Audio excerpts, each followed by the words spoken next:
할렐루야, 할렐루야, 아멘. 성탄을 기다리며 하나님의 은혜를 사모하여 이 자리에 나오신 성도님들에게 주님의 크신 은혜가 가득하길 소망합니다. 제가 마음에 와 닿는 글귀가 있어서 소개해드리고 싶습니다. 당신이 고맙습니다 라는 글인데요, 제가 읽어드리겠습니다. 손잡아 준다고 넘어지지 않는 건 아니지만 손 내미는 당신이 고맙습니다. 응원한다고 삶이 힘들지 않은 건 아니지만 힘내라는 당신이 고맙습니다. 일으켜준다고 상처가 아무는 건 아니지만 흙 털어주는 당신이 고맙습니다. 목마르다고 당장 숨 넘어가는 건 아니지만 물병 챙겨주는 당신이 고맙습니다. 혼자 간다고 다 길 잃은 건 아니지만 기다려준 당신이 고맙습니다. 말 한마디 안 한다고 우울해지는 건 아니지만 말 건네는 당신이 고맙습니다. 이 글 어디선가 보신 적 없으신가요? 보신 적 없으세요? 교회 화장실 변기 앞에 붙어 있는 글입니다. 화장실을 사용할 때마다 제가 이것을 읽는데요, 제 마음에 참 와닿는 글인 것 같습니다.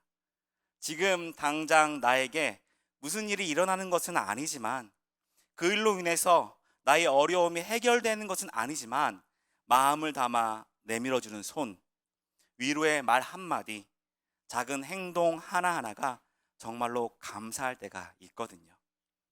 허투루 가식적으로 하는 것이 아닌 정말 진정한 마음을 담아 드리는 그 말과 행동들이 정말 감사함으로 와닿을 때가 있습니다. 이 글을 읽으며 이러한 삶이 그리스도인의 삶이 되어야 하지 않을까라고 생각이 들었습니다. 마음을 다하여 살아가는 삶, 이것이 바로 그리스도의 삶이 돼야 하지 않을까. 그런 면에서 오늘 말씀에 바울을 향한 빌립보 교회의 모습을 볼 때 신앙인으로서 삶을 볼 수가 있습니다. 빌립보 성도들은 바울의 고난에 대하여 자신들의 마음을 다하여 동참했기 때문입니다. 14절 말씀을 제가 읽어드립니다. 그러나 너희가 내 괴로움에 함께 참여하였으니 잘하였도다 라고 말합니다. 이 말은 바울이 빌립보 성도들에게 감사한 마음을 전하면서 참 잘했다 칭찬하는 말입니다. 또 앞에 10절의 말씀을 보면 너희로 인해 주 안에서 크게 기뻐한다 라고까지 말합니다. 왜냐하면 그들이 감옥에 갇혀 있는 바울에게 에바브로 디도를 통해서 필요한 것과 재정을 보내주었기 때문입니다. 뿐만 아니라 빌립보 성도는 이전에도 바울의 전도 여행의 후원자였습니다. 15절에서 16절 오늘 읽었었는데요, 제가 다시 한번 읽어드리겠습니다. 빌립보 사람들아, 너희도 알거니와 복음의 시초에 내가 마게도냐를 떠날 때에 주고받는 내 일에 참여한 교회가 너희 외에 아무도 없었느니라. 데살로니가에 있을 때에도 너희가 한 번뿐 아니라 두 번이나 나의 쓸 것을 보내었도다 라고 말하고 있습니다. 빌립보 교회는 바울이 전도 여행을 위해서 마게도냐를 떠날 때 재정적인 후원을 해주었을 뿐 아니라 두 번째 선교 여행을 데살로니가에 가서 어려움을 당하고 있을 때에도 빌립보 성도들이 바울에게 두 번이나 후원금을 전달해 주었습니다. 그들이 바로 바울의 선교의 후원자들이었던 것이죠. 그런데 바울은 그들의 후원, 재정을 보내주어서 감사하다라고 말하고 있는 것이 아닙니다. 바울이 고린도 교회에 있을 때 스스로 일을 하면서 경비를 충당할 수 있었기 때문입니다. 그때에도 빌립보 교회의 헌금을 받으며 사역들을 감당해내었죠. 앞에서 읽었던 글처럼 빌립보 교회에 헌금이 없었더라도 바울이 복음을 전하는데 아무런 지장이 없었습니다. 너희의 헌금이 없다고 복음을 전하지 못하고 멈추지는 않으나 그 헌금으로 인해서 감사하고 기쁘다라고 말하고 있는 것이죠. 바울이 그들에게 감사한 것은 그들의 마음을 알았기 때문입니다. 그들이 단지 재정을 도와주는 후원자일 뿐 아니라 바울이 당하는 괴로움과 함께 동참하고 함께 복음을 전하는 동역자였던 것입니다. 그래서 바울은 빌립보 교회 성도들로부터 받은 후원, 그 헌금에 대하여서 이렇게 표현하고 있습니다. 17절에서 18절 말씀인데요, 제가 다시 한번 읽어드리겠습니다.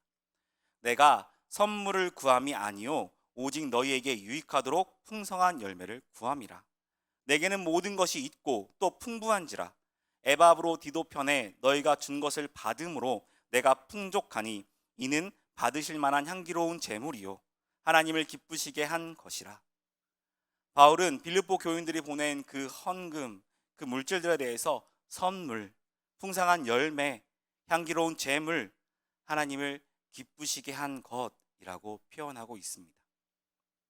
바울은 자신이 선물을 받고자 하는 욕심에서 말하는 것이 아니라 빌립보 교회의 섬김, 그 섬김이 하나님께서 기뻐하시는 삶이라고 말하고 있는 것입니다.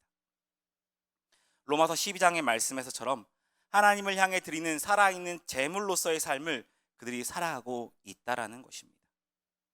이러한 삶이 바로 성도들의 삶인 것입니다. 우리는 내 안에 은혜를 쌓아두고 살아가는 삶이 아니라 그 은혜를 흘러보내는 삶을 살아야 합니다. 사랑을 받은 사람들은 사랑을 흘러보낼 수밖에 없기 때문입니다.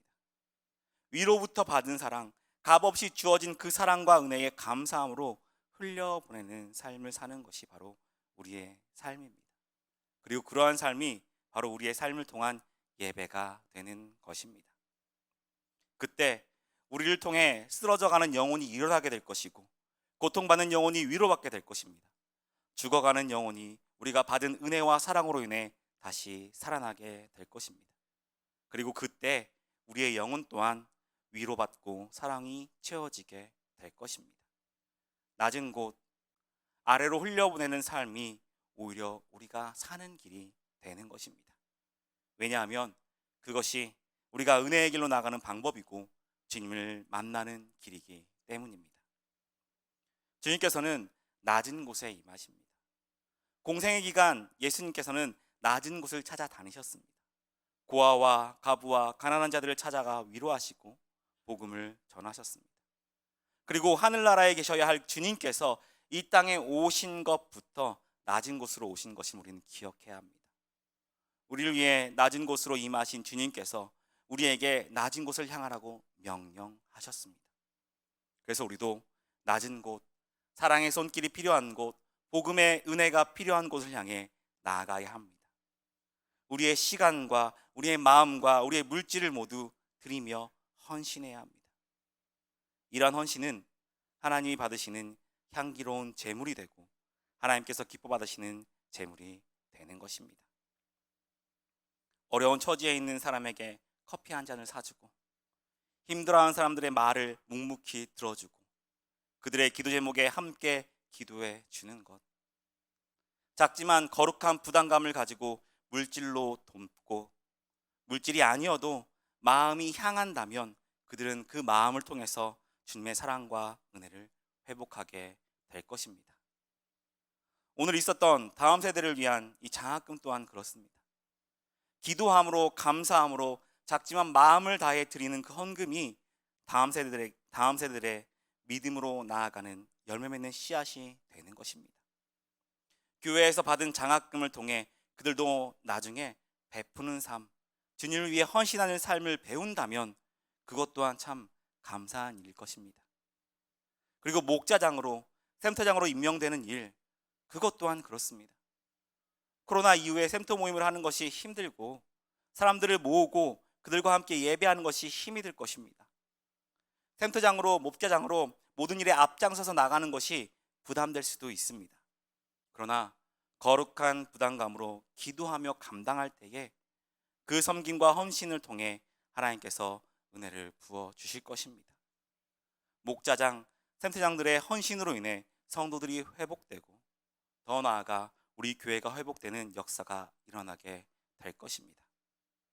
물론 헌신하는 것은 쉽지 않은 일입니다. 낮은 곳을 찾아가고 손을 내미는 일이 쉬운 일이 아닐 것입니다. 어려운 상황 속에서 물질을 드리는 것도 참으로 어려운 일입니다. 그리고 우리가 헌신한 만큼 어떠한 결과가 보이지 않을 때도 분명 있을 것입니다. 그러나 우리가 기억해야 할 것은 우리의 마음이 중요하다는 것입니다. 그 마음을 주신 분이 하나님이시기 때문입니다. 하나님께서 성령의 감동을 통해 주신 마음으로 주님의 뜻을 깨달아 그 일을 행하게 하시기 때문에 그 뜻대로 살아간다면 성령님께서 능력을 더하여 주시고 큰 은혜를 부어 주실 것입니다. 그래서 바울은 빌립보 교회가 풍족한 가운데 바울을 도운 것이 아니라 어려움 중에서도 기쁨으로 헌신한 것을 알기에 자신도 거룩한 부담감을 가지고 이렇게 기도를 합니다. 19절 말씀인데요, 제가 읽어드리겠습니다. 같이 한번 읽어볼까요? 19절 말씀 시작.